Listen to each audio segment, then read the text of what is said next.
afternoon, everyone. Thank you for joining us today for this critical conversation on no mHREDD, no smart mix, developing effective legal frameworks in East Asia. My name is Kevin Kion. I'm the Geneva representative of Human Rights Now, and I am the MC for today. This event is co-organized by KTNC Watch, Human Rights Now, Environmental Justice Foundations, TTNC Watch, and the European Coalition for Corporate Justice, alongside with the International Federation for Human Rights and OECD Watch. To officially open this event, I am honored to welcome Dr. Pichaman Yofanton, a distinguished expert in business and human rights, to deliver the opening remarks. Dr. Yofanton, the floor is yours. Thank you very much for that kind introduction and also for the invitation for the working group to be present at this very important event on the sidelines of our annual forum on business and human rights. It is with great pleasure that I joined this because I've been monitoring the situation in relation to business and human rights in both South Korea and Japan. And as wonderful as it has been to see the positive developments in either country in relation to business and human rights, we also, as a working group, have noted the many challenges that remain, including when it comes to the actual implementation of many of the commitments that we see contained within national action plans for both countries. And I'm of course aware that in the South Korean context, there is no standalone national action plan on business and human rights. There is a national action plan on human rights with a chapter on mHR. But as one of colleagues from KTNC Watch said earlier in a session today on national action plans in the Asia-Pacific region, there's just so much more that needs to be included in the actual text itself. And so I think being able to delve more deeply into these issues as part of this session, again, is very important, but it also provides us with a valuable opportunity to really think about what the smart mix of voluntary and mandatory measures need to look like in the Asia-Pacific region, and more specifically in the South Korean and Japanese contexts.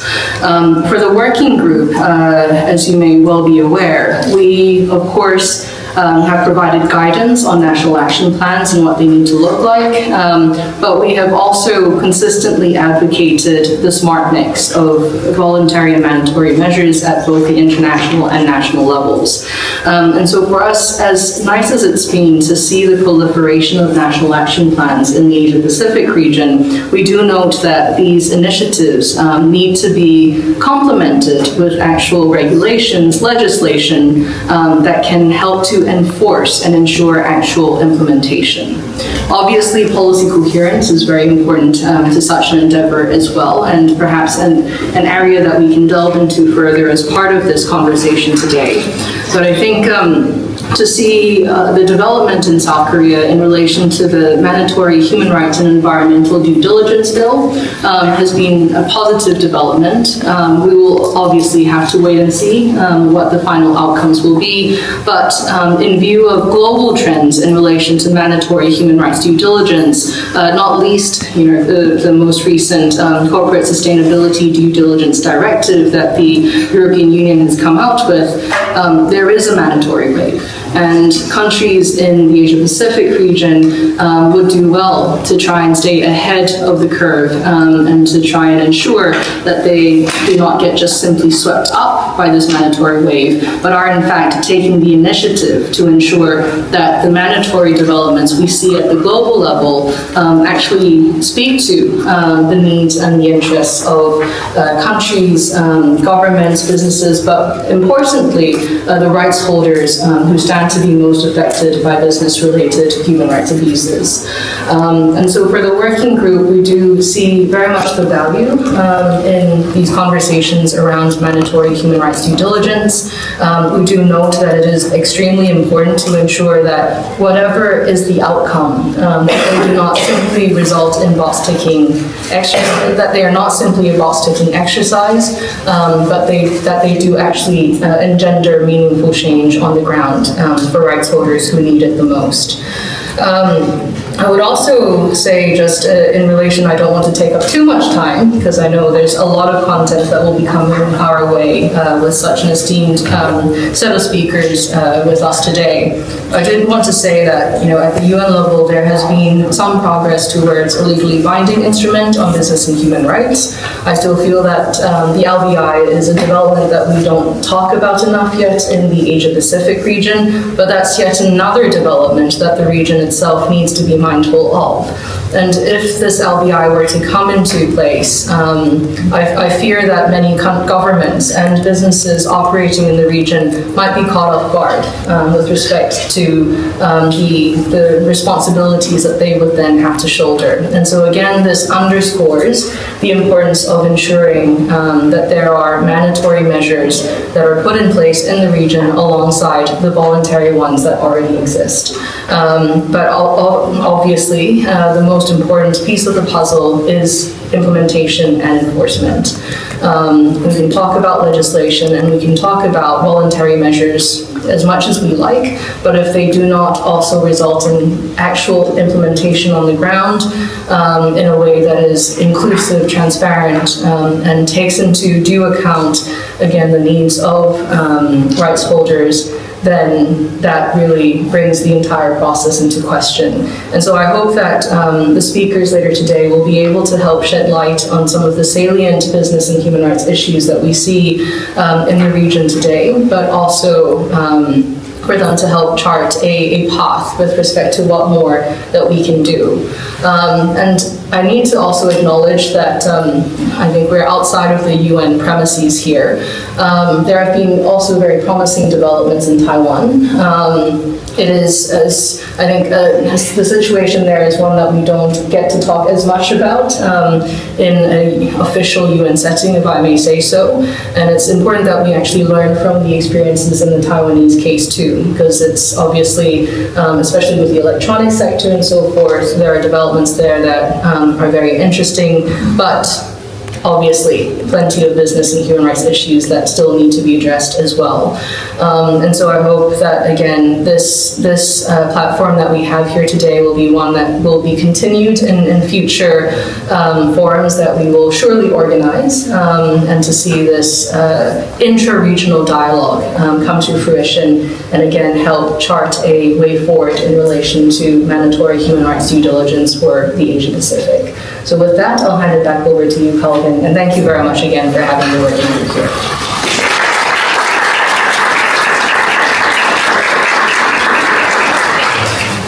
Thank you, Dr. Fontaine, for perfectly setting the stage for today's discussion. Now, to begin, we'll hear from our panelists on the regional human rights impact of business activities and the opportunity for legislative frameworks. Each speaker will have 5 minutes, and to start with the introductions, we have Yutaro Ogawa. So he's a lawyer in Tokyo and the Secretary General of Human Rights Now, which is a Tokyo-based international human rights NGO focusing on human rights issues in Asia through fact-finding, advocacy, and empowerment work. Then we have Xin-Chan Sun, who is the Director of Corporate Accountability and International Affairs at the Environmental Rights Foundation. She specializes in legal and value chain research, policy advocacy, and field investigations, focusing on the impact of Taiwanese businesses and industries such as nickel and petrochemicals on communities and the environment. Her work addresses ESG legal frameworks, supply chains, business and human rights, and climate change. Then we have Yujin Qin. She's a legal expert in corporate responsibility and human rights, has experience in government, private practice, and civil society. She's worked on Korea's National Action Plan for Human Rights, monitored corporate activities with KT&T Watch, and advised on ESG practices. Recently, she's contributed to drafting Korea's proposed mHREDD bill. And then finally, we have Nele Meyer, which is the director of the European Coalition for Corporate Justice. She has led advocacy efforts on key EU initiatives, such as Corporate Sustainability Due Diligence Directive, the EU Battery Regulation, the Conflict Mineral Regulation, and the EU Non-Financial Reporting Directive. among others, of course. So our first speaker is Ms. Hyun Shin from KTNC Watch. She will discuss the human rights impact of businesses' activities in South Korea. Ms. Shin, the floor is yours. Okay. Please. Hello everyone, thank you for your valuable time in this forum. I'm Woo Jung-shin, I'm a lawyer based in Seoul and I'm a member of KTNC Watch, which is an abbreviation of Korean Transnational Corporations Watch. So I'll start right in. To start, East Asian countries, particularly South Korea, Japan, and Taiwan, are known as major economies in Asia. These countries have built their economies based on large names like Samsung, Hyundai, Mitsubishi, Toyota, and TSMC. They often employing a vast chain of suppliers around the globe. So this gives them a heightened responsibility for the human rights impacts across the global supply chains. However, these East Asian countries lack mandatory legal frameworks that hold corporations accountable, and as a result, many violations in their global supply chain remain unchecked. Actually, the countries share a similar problem of externalizing adverse impact to the supply chain, especially in developing Asian countries in which the governance of the government can be weaker. So that is why we are here today together and launch the report that you have got, I believe. So please get a copy of this report and give us some support. And I'd like to highlight a specific example today, Samsung's operations in Vietnam. You know, as you all know, Samsung is a global leader in electronics, and about 50% of its mobile phones is actually manufactured in Vietnam. However, recently, our colleagues Sharp, CGFD, and IPN published a report based on a whistleblower's confessions, and it turned out there were serious environmental abuses within the Samsung's Vietnamese production. For instance, Samsung factory in Bac Ninh region, Vietnam, operated for several years without a proper wastewater system and letting untreated toxic water flow into local rivers. There were also serious problems with the air pollution control system, and particles and toxic fumes of the manufacturing procedure were discharged without passing a proper filters. The point is, Samsung was aware of the issue. The internal report of the Samsung found that Global's environmental safety team documented the severe issues. However, their internal audit gave the Bac Ninh factory high compliance scores, which is really ironic. Later, Samsung also partially improved the problematic systems. However, they outsourced most of the toxic tests to the local suppliers who may be in worse conditions than the Samsung factory. Such practice is not only irresponsible, but actually poses serious risks to the health and livelihood of the nearby communities. There were increased reports of health impacts among local residents, including lung cancer that might be associated with the toxic fumes. However, publicly, Samsung claims a strong commitment to corporate responsibility. Samsung's sustainability reports, annual reports, frequently highlight their efforts in sustainability. But there is a lack of transparency, and such lack, I believe, conceals real human rights impacts of the company. The report I have mentioned earlier also reveals that over a 4-year period, Samsung's internal audits revealed more than 13,000 violations across Samsung's global supply chain, including pollution, waste mismanagement, and labor rights issues. However, these findings were downplayed or omitted from their annual sustainability reports. This lack of transparency not only misleads consumers and investors, but also enables those risks to persist, affecting communities and workers. Let me dive into more specific case that sheds light on such gap. In 2021, the EHS group of Samsung inspected Ho Chi Minh plant and documented violations. However, it included chemical leaks inside the plant that posed health risks to the laborers. However, the sustainability report published the following year reported that Samsung strictly controls chemicals and contaminants with no mention of the potential human rights impact that was found in the internal audit. So that brings me to recent developments in mHREDD legislation in South Korea. In last year, lawmakers in Korea proposed a bill which aims to introduce mandatory human rights and environmental due diligence for large companies in South Korea.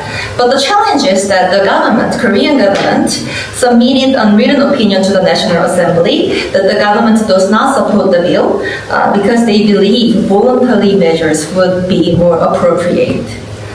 And we are trying to reintroduce the bill as the term of the assembly has expired. And today we had the good news that the lawmakers are to propose the new bill of mandatory human rights due diligence on 10th of December, which is coming shortly. So please pay attention and please be focused on our updates. And however, I would like to talk more about South Korean government's position, because in fact South Korean government has been apparently favoring a smart mix approach, and when they say smart mix, it does not include the enforceable regulations. In 2021, the Korean Ministry of Justice published HRDD guideline. Additionally, the Ministry of Trade and Industry also published a guideline aimed at helping Korean companies to comply to foreign due diligence laws that was enacted. However, this approach has proven ineffective because the guidelines are largely unused. And a March survey by the Korean Chamber of Commerce found that 81% of the Korean exporters do not conduct the human rights due diligence, and they do not have plans to do so. So I think it really showcases the limitation of the voluntary measures. Okay. And with mandatory due diligence laws, companies like Samsung would be required to actively monitor and disclose risks, as well as take responsible actions. But without these obligations, companies like Samsung can continue to benefit from weaker governance in Asian region, leaving local communities to bear the burden. So I want to highlight that we really need mandatory measures in Asia. Thank you.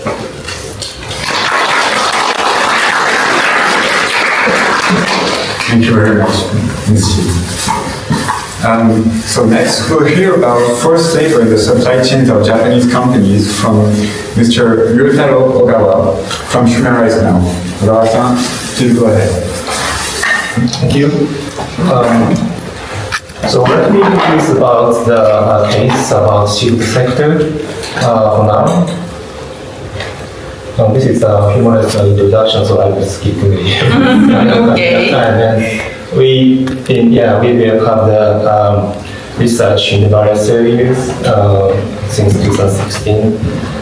And this time, so this is a report based on this joint report today. And this is an issue about the migrant workers from Southeast Asia, especially from Indonesia, who worked on long-distance water-facing vessel of Korean company. And that company is located on supply chain of Japanese trading companies and supermarket companies. So this is the issue there under the high risk of forced labor and human trafficking. On this issue, we released a joint report with Korean NGO, APO, and titled In the Black Box. I will explain why we named this report next time.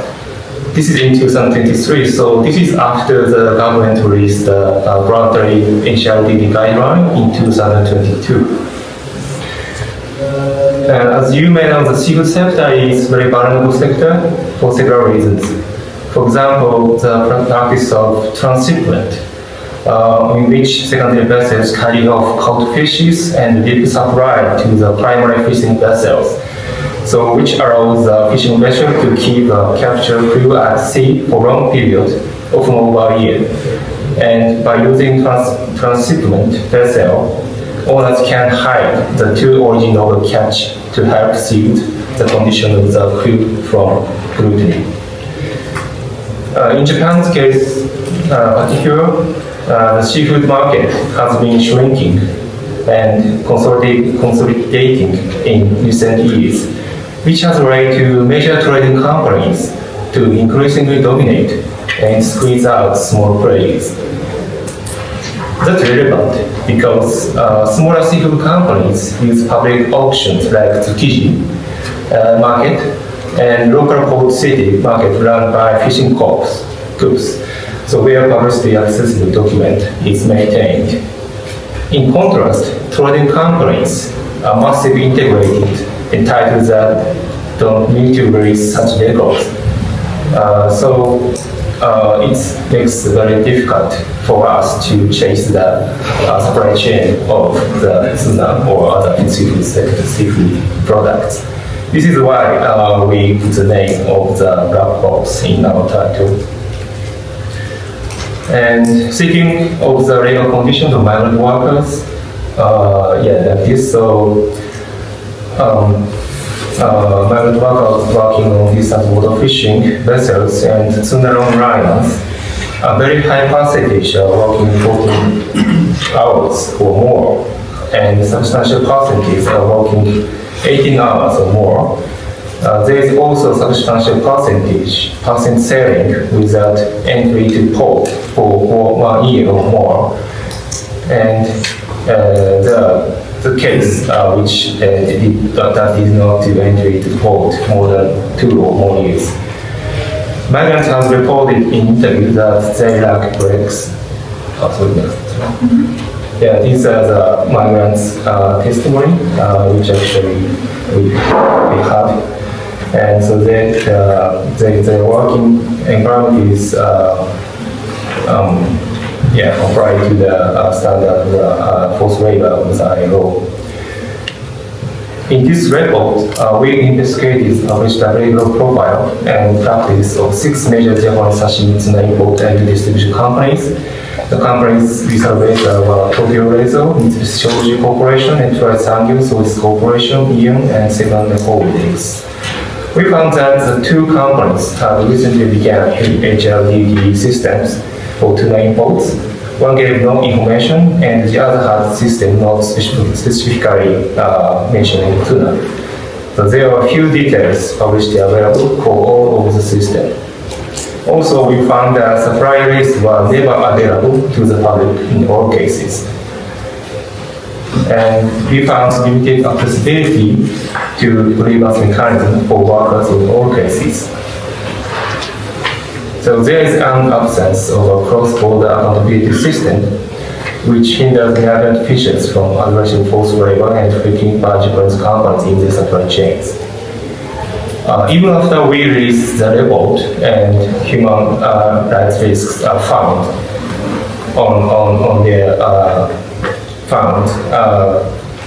only 2 of 6 related companies had a dialogue with us. So now we're developing a mission project to the human rights abuses on Taiwan distant water vessels as well. And we found a common path to destruction in both cases. So serious human rights abuses in the seafood sector can be a strong and common evidence to prove the needs for mHREDD illustrations among East Asia. Thank you.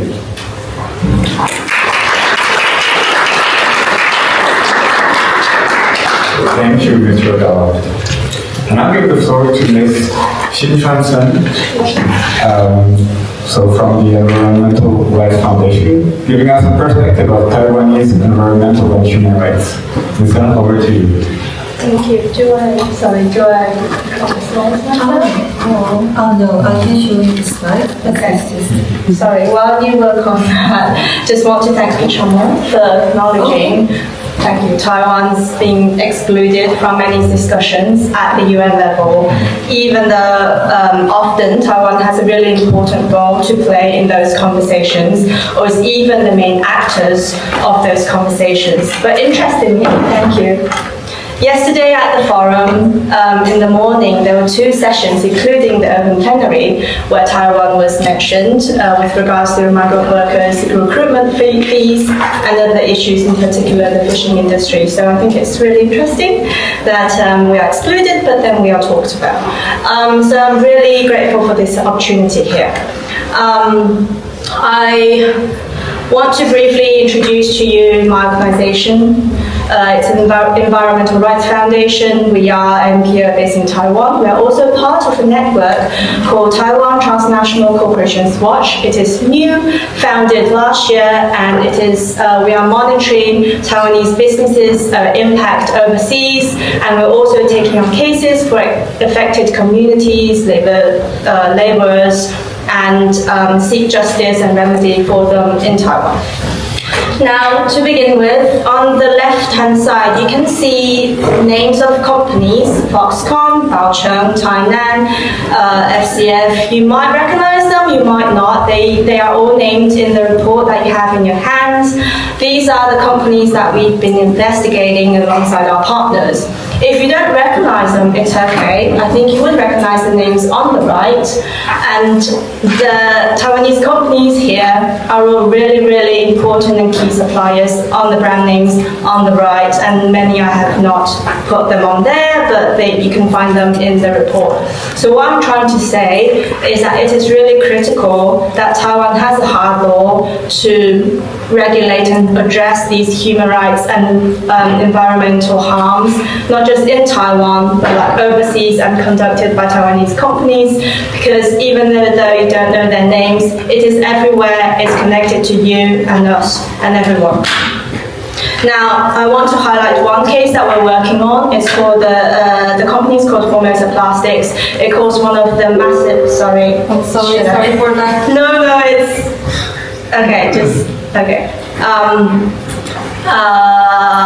Where was I? Okay, yeah, talking about the disaster. It happened in 2016, and is that?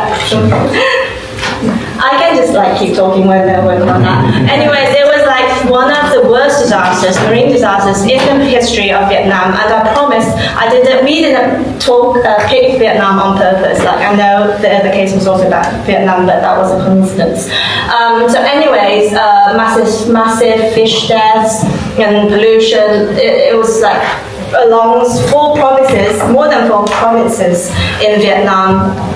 200 kilometers of the beach line, 450 hectares of coral reef were polluted, so it was crazy. And then it impacted humans and the communities there as well. There's at least one death. There was at least 200 people got food poisoning because they ate the fish that was polluted by the factory. And then, because all the villagers there were sort of like their livelihoods depended on fishing, so then after the government issued a fish ban for 2 years, that was crazy, 200,000 people's lives were affected, so they had to move elsewhere, and some of them, in another tragedy, died in a boat while they were heading to Europe. And then what made an environmental disaster worse was that people protested against the company, and then it turned political. So the Vietnamese government sided with the company and beaten up people who were trying to protest, and they tried to sue the company FHS, which is Formosa Plastics subsidiary in Vietnam. They failed. They tried 3 times. They failed, meaning justice system did not work for them there, and a lot of people were jailed and sentenced. One is still in prison, and it's been 8 years now. So, and that happened in 2016. We filed a lawsuit on their behalf in Taiwan, trying to seek justice and remedy for them. At the moment, the case is still ongoing. It's going to be heard on merits sometime next year, we hope. But with this slide, I wanted to show you that because we don't have the legal tools in Taiwan or in Vietnam to hold these companies accountable, not only the victims weren't properly compensated for the damages in 2016, but the violations are ongoing. And this is some more photos for from Indonesia. This is not in the report, but I wanted to show you just to let you know how Taiwanese businesses are important in the business and human rights landscape in East Asia. Like people might know about what's going on in nickel industrial parks, it's riddled with human rights and environmental harms, and Taiwanese companies are there. I think I've been reminded that my time is up. I just wanted to show you that we've been trying to make legislative and policy changes in Taiwan, but so far, because we have a really conservative government and conservative parliament, everything is in question marks at this point. So we really need foreign pressure and businesses to stand up and say, hey, we need a hard law in Taiwan as well. So I have some recommendations for EU and global policymakers, and also with people at the Taiwanese government.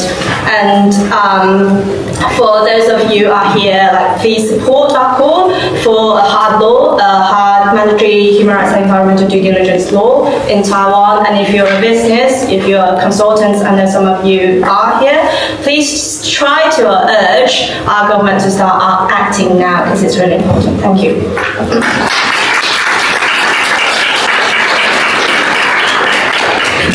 Well, thank you everyone for sharing your experiences. We will now move on to the policy dialogue, where Frizzell from the mHR working group will serve as your moderator. Thank you.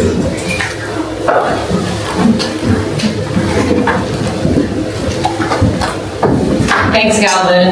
Hi, good afternoon, everyone. I hope everyone is able to take some lunch before this session, or hopefully you're not starving. So for this part of the, all right, don't worry, this discussion will make sure that your stomachs and your brains are full of ideas.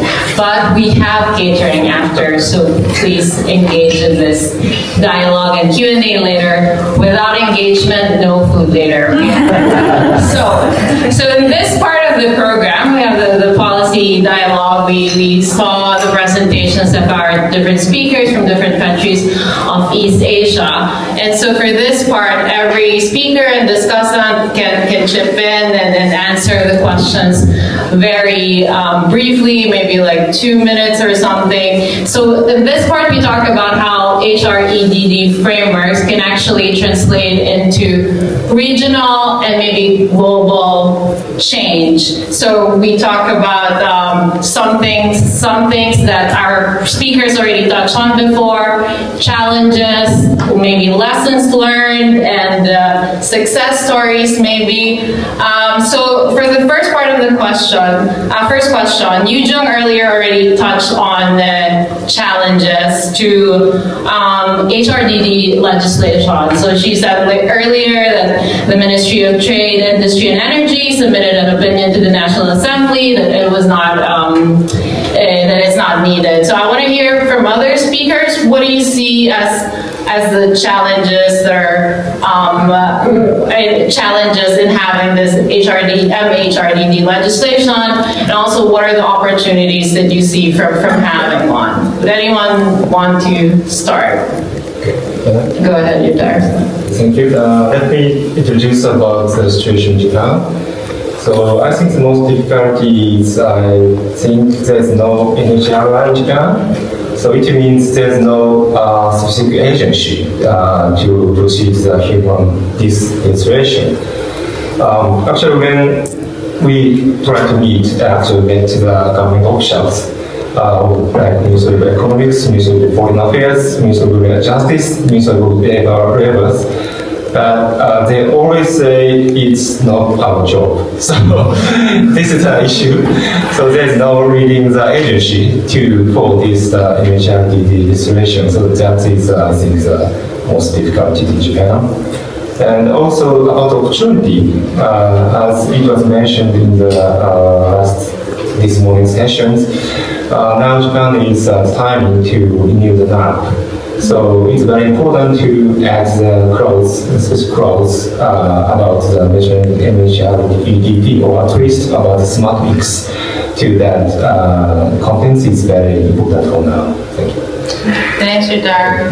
I can see your... Yeah, sorry, very eager. I think the challenges are really similar from our South Korea colleagues, it's like we had a conservative government, parliament, and also just because of the sensitive political situation, people do feel like businesses and the economy is like the lifeline of Taiwan. So it's really hard to separate that. And then when you talk about like further regulating the business, there is fear that you would be like suffocating our lifeline. So I think that's the main challenge. But then we do have some opportunities because like we've been engaging with the EU representatives and the US representatives in Taiwan, and they've been showing a lot of support, and even the business side, the EU Chamber of Commerce, the American Chamber of Commerce. So we are actually organizing a panel next February at the RightsCon. Some of you might know it, one of the largest conferences in Taiwan, and then we would have potentially a panel to have all these representatives there and call on our government and lawmakers to do the right thing and push for a hard law. So that's our opportunity. Thank you. Thanks, Sean. Would anyone else want to Ben? Please go ahead, Ellen. Yeah, thank you. Maybe I can, from our experience actually at the EU level, share a little bit. So we have been doing advocacy on due diligence legislation for almost 15 years, and nothing has changed. And from the Commission, we heard all the time, it's not the time, it's not the place. And what then changed was actually from the climate issues, the climate challenges, the climate crisis actually brought about a change of the thinking that business has much more responsibility and that there is the need to change business conduct, at least to a certain extent. And in this context, it was then possible actually to get a shift also in the approach from the Commission and from governments. So it was rather packed in the so-called Green Deal that we could bring the CSDDD to the level of that there would be a proposal from the Commission side. And I do believe that at a minimum what has happened at the EU now with the CSDDD, that it can be used as this kind of opportunity and mind-changing impetus in discussions also outside of Europe. And that would be actually my great hope that this is one trigger that we actually launch. Okay, now Fisherman is pressured to answer. Go ahead. She works with me, but I don't always feel like we're on the same side. No, the eagerness on the session is infectious. I wanted to emphasize, I guess, the point that Ryotaro was making about including like an acknowledgement or a clause, as you put it, in national action plans of that transition towards mandatory human rights due diligence measures, because we have that in the Thai National Action Plan, which is part of the reason why the Ministry of Justice in Thailand is currently exploring opportunities to pursue mandatory human rights due diligence in the country. I mean, very early days, but at least they're doing a study. The EU is supporting them in doing so as well. But we see how it can actually be useful to have that commitment explicitly stated, so that the smart mix approach is not just simply relying solely on voluntary measures, but in fact acknowledges at least a development towards an actual smart mix, which would certainly be useful in the South Korean case and the Taiwanese context too. I also just wanted to say that I feel, and I wonder whether there are any businesses in the room, or not. Yes. I mean, please correct me if I have this wrong. This may well be an overgeneralization, but I do feel that the business community, despite a lot of talk around being disruptive or being a disruptor, sorry, that sounds wrong, focusing on innovative ways of doing things, and disrupting the status quo is what I meant by all of that. There is still a very strong conservative inclination, right? And I remember a big Japanese business saying to me, Mandatory human rights due diligence sounds about right. It would be useful for us to have that clear guidance, kind of set in stone, set in legislation. But we're never going to explicitly say that. Like, we're never going to admit that publicly until someone else does, right? So and the metaphor used was, we need that first penguin that's going to jump off the cliff, not to its death, but rather to endless possibilities, boundless possibilities. But someone needs, or some company needs to be that first penguin. If they don't jump off the cliff first, we're certainly not going to do it. So I think that kind of mentality is still very much embedded in a lot of the business communities and associations that we speak with in Northeast Asia, and certainly in Southeast Asia too. And I feel like the pandemic lesson, that we saw, people were talking about diversifying supply chains like forever.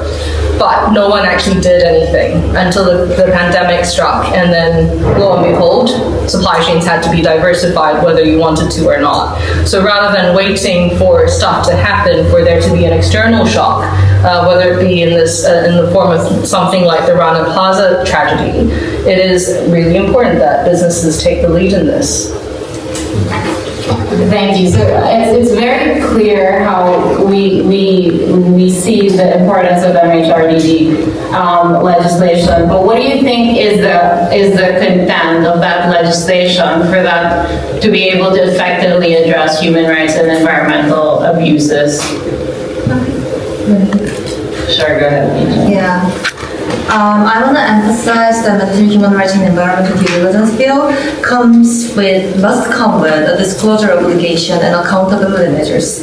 Like, making due diligence mandatory is not a silver bullet that solves all the problems at once, right? So, enabling and empowering the civil society to fight back and monitor the corporate behaviors, transparently disclose the informations, and effectively seek the remedy, representing the victims is very important. So I think the mandatory human rights due diligence law is important because it comes with such mechanisms to ensure transparency and accountability.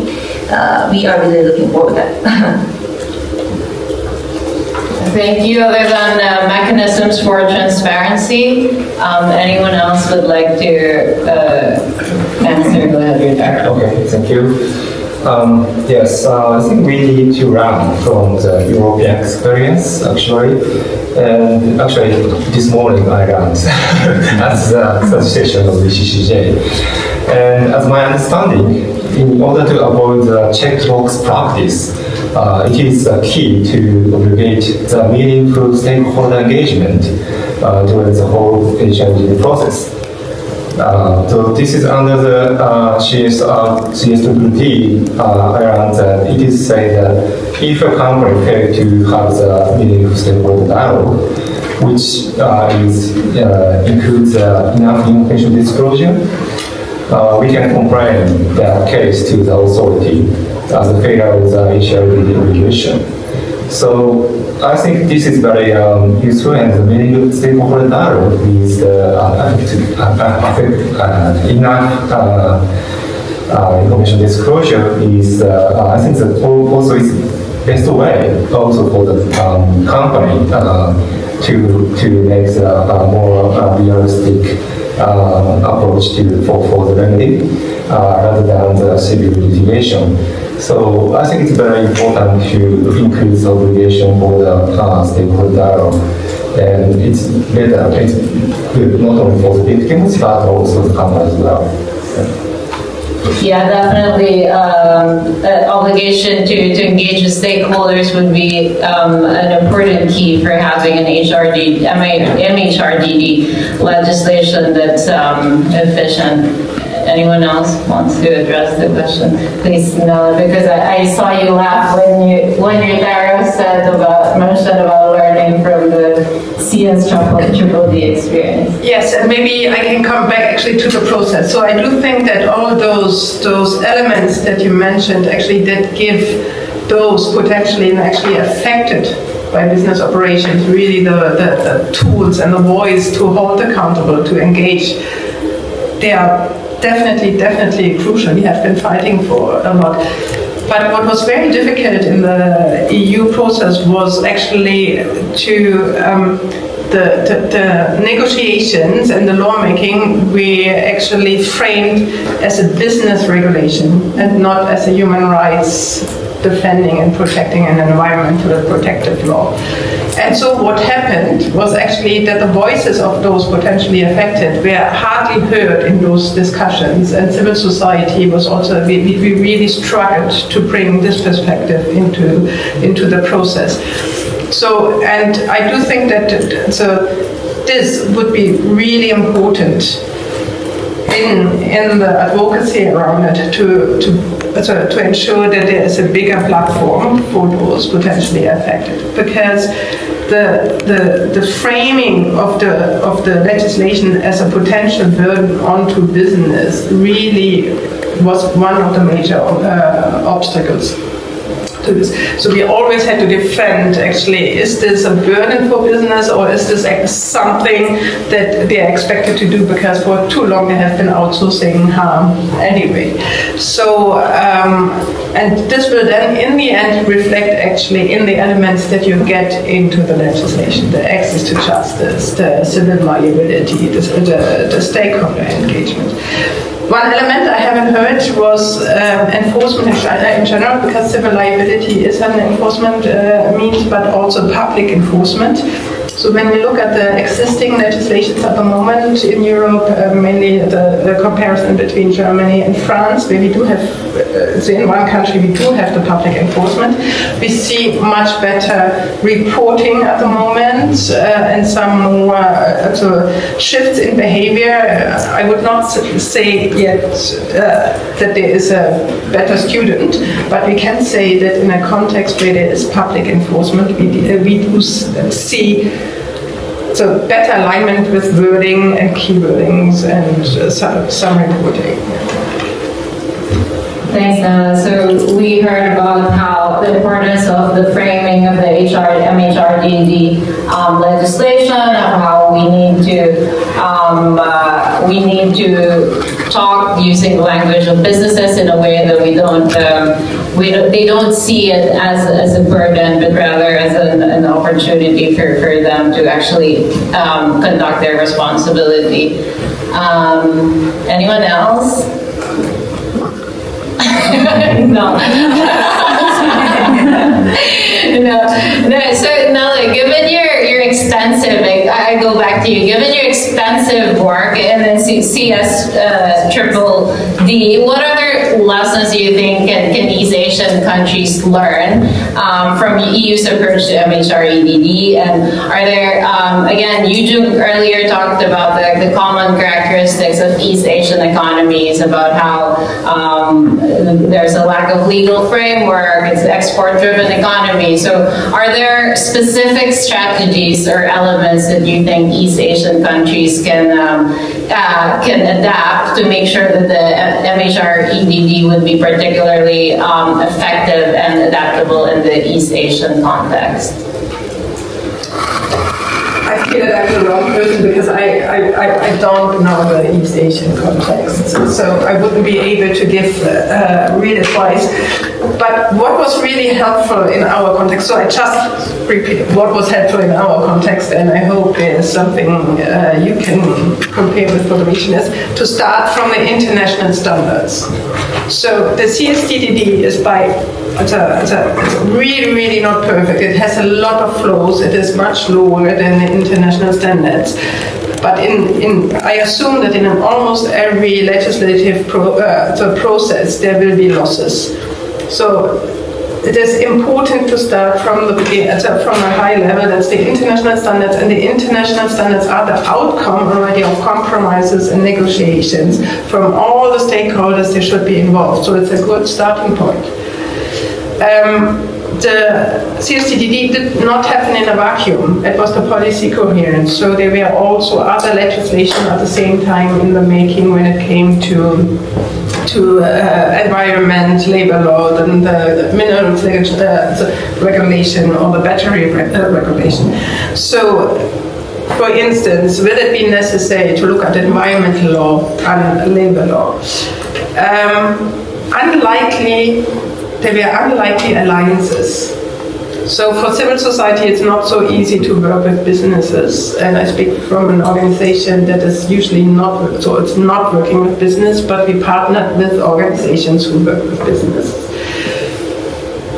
This change is not possible if business does not accept that it must change from within. And you need the penguins. And I would be very hopeful that actually the fact that some EU companies and big companies have been supportive to the CSDDD, that there is also a possibility to find the first penguin, maybe in cooperation with what would be the equivalent animal in the European sea waters. Yes. So, and then maybe as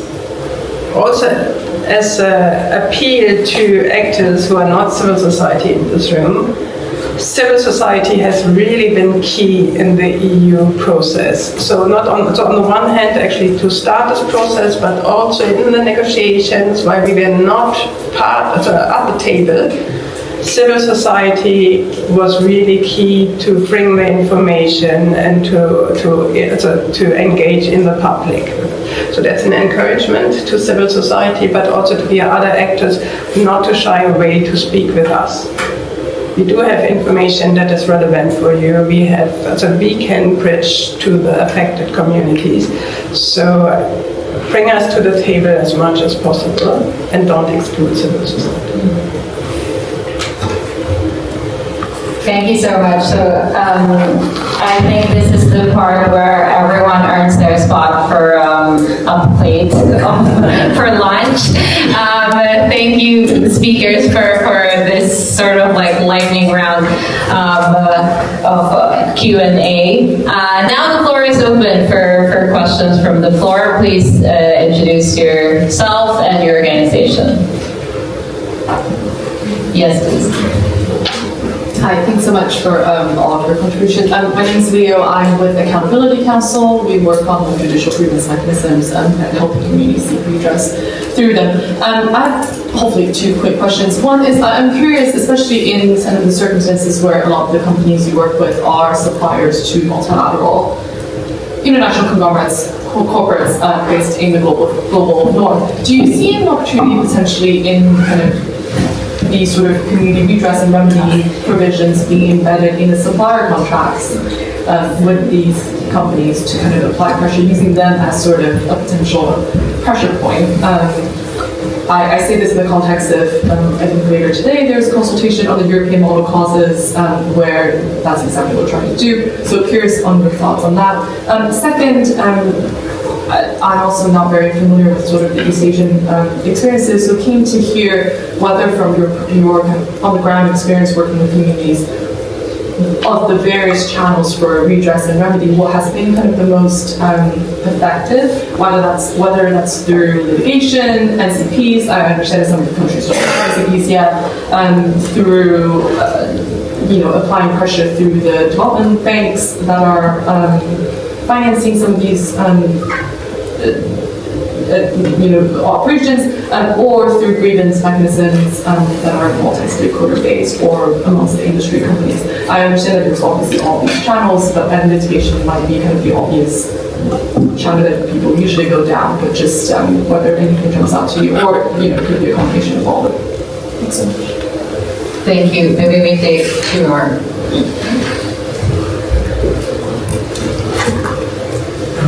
Yes, good afternoon. This is Juan Carlos Ochoa from Christian Global Police Team. Perhaps just to follow the ball, to put the ball a little bit ahead.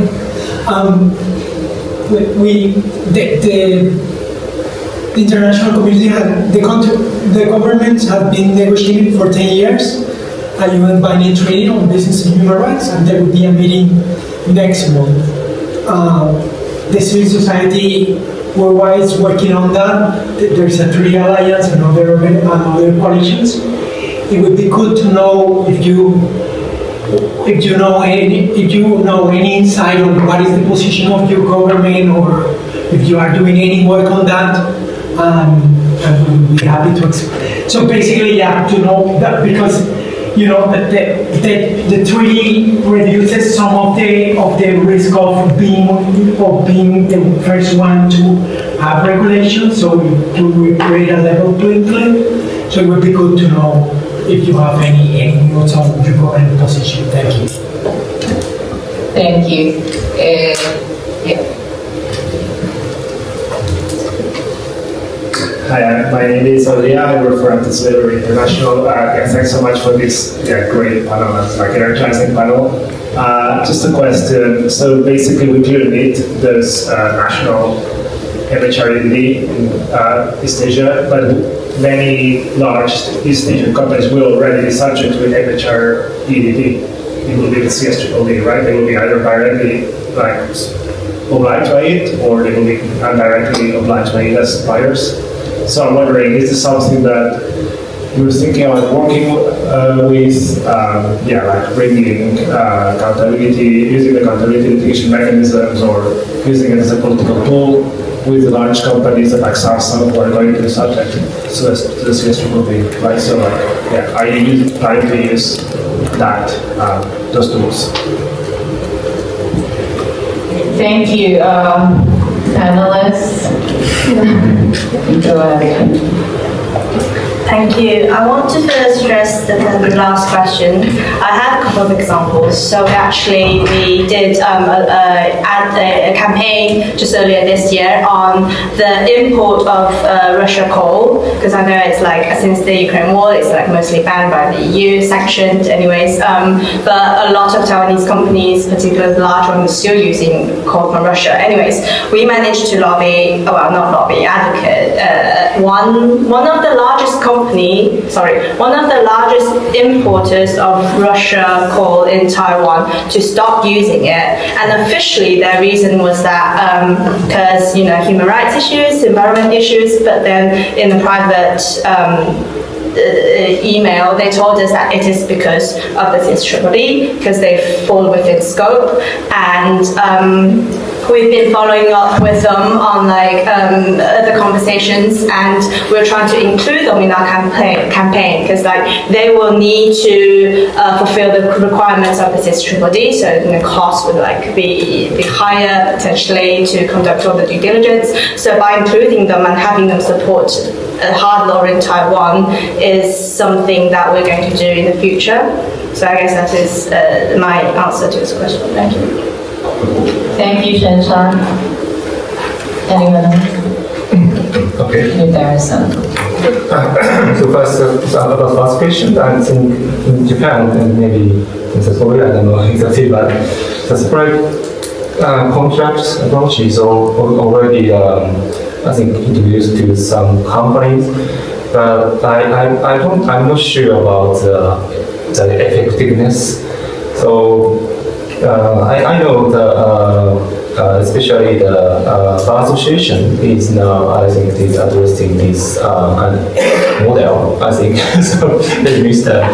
Takashi explain more, but I think it's not the standard. It's that only I think in my understanding, only some advancing companies take that contract. It's very difficult, especially in Japan. There are many SMEs, so it's very difficult to introduce those clauses amongst SMEs. I think that's a challenge. And as for the remedy way, maybe it's same in other country. In my understanding, MCP does not work well, unfortunately, in Japan. It took too many years, and the decision is also not good for the victims. But litigation is also very hard in Japan. So that's why I think this is the best way for victims as well to make the meaningful stakeholder dialogue. And in Japan, there are some regulations about for the unions to collective bargaining with the company, and the company are obligated to have the sincerely negotiation obligations. I think we can apply, we can arrange this obligation to the stakeholder dialogue as well. So that is the situation. Thank you. Thank you, Ritara. Would anyone want to answer the question on the relation to the UN, the binding treaty, Benjamin? Had to earn my place somehow. So, as mentioned earlier, the awareness of the LBI in Asia Pacific is not high at all. I think China, Japan, Indonesia have been somewhat involved in the negotiations, but even then it's very limited.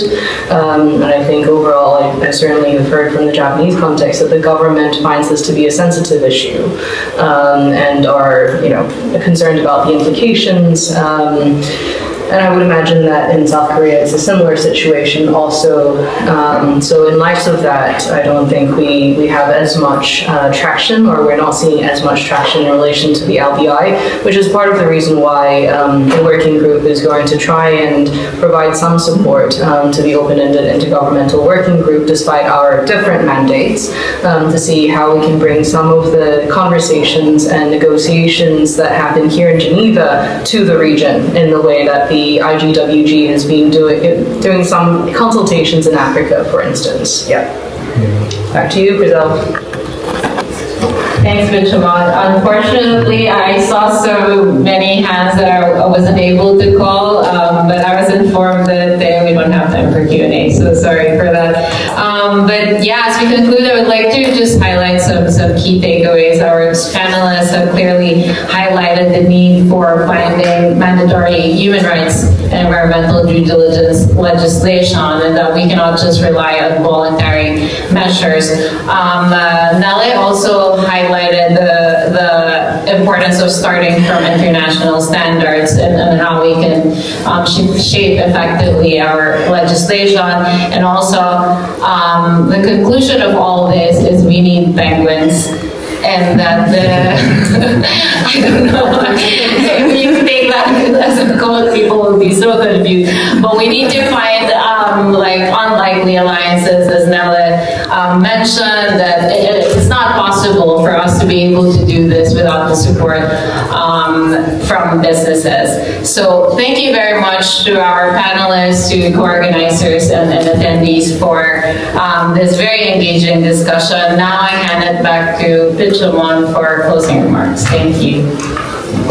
So I will keep this very short and sweet, and I feel that at any global conference these days, someone has to say that I will not stand in the way of your right to food. So I will keep that super short and say that I think it's very clear that we need more action in the Asia Pacific region and certainly in Northeast Asia. I think there's an opportunity here to see greater leadership from countries in Northeast Asia in particular, where we see so many of the transnational corporations emerge from, but also have very expansive impacts on human rights and the environment on other parts of the region, but also equally on the world.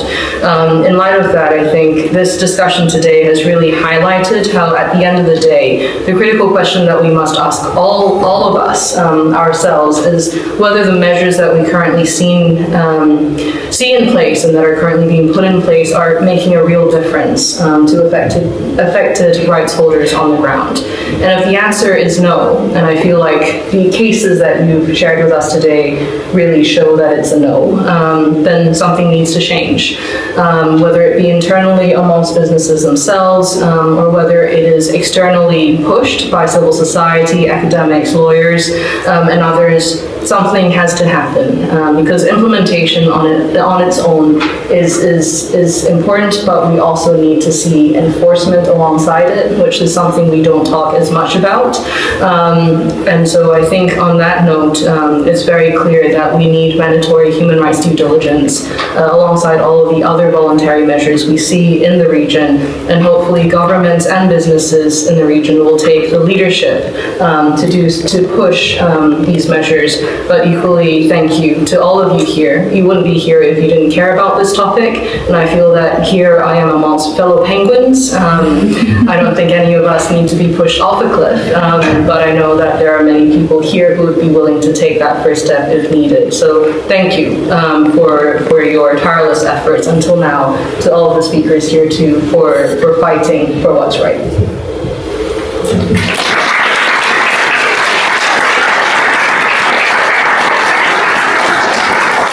So thank you to everyone for joining. Please enjoy some food and don't forget your report on the way out. Thank you very much.